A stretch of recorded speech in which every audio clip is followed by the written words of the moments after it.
Wow, লজ্জায় মুখ লুকালেন ভারত। জিম্বাবুয়ের বিপক্ষে হ্যাট্রিক জয় সিরিজ জিতে আইসিসি থেকে সুখবর পেল টাইগাররা।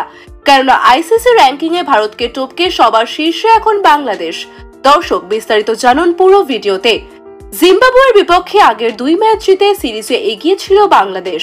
এবার তৃতীয় ম্যাচে রোডেশিয়ানদের 9 রানের ব্যবধানে হারিয়েছে স্বাগতিকরা।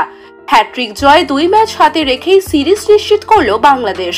মঙ্গলবার 7ই মে চট্টগ্রামের জহুর আহমেদ চৌধুরী স্টেডিয়ামে টসে হেরে আগে ব্যাট করতে নেমে নির্ধারিত 20 ওভারে 5 উইকেট হারিয়ে 165 রান করে বাংলাদেশ। দলের হয়ে সর্বোচ্চ 38 বলে 57 রান করেন তাওহিদ হৃদয়। এদিকে জিম্বাবুয়ের বিপক্ষে টানা হ্যাট্রিক জয় আইসিসি থেকে মহা সুখবর পেলেন বাংলাদেশ। কেননা টি-20 র্যাঙ্কিং এ আরেক ধাপ এগিয়ে গেল টাইগাররা, যেখানে ভারতের মতো দলকে পেছনে ফেলে র্যাঙ্কিং এর শীর্ষে উঠেছেন বাংলাদেশ।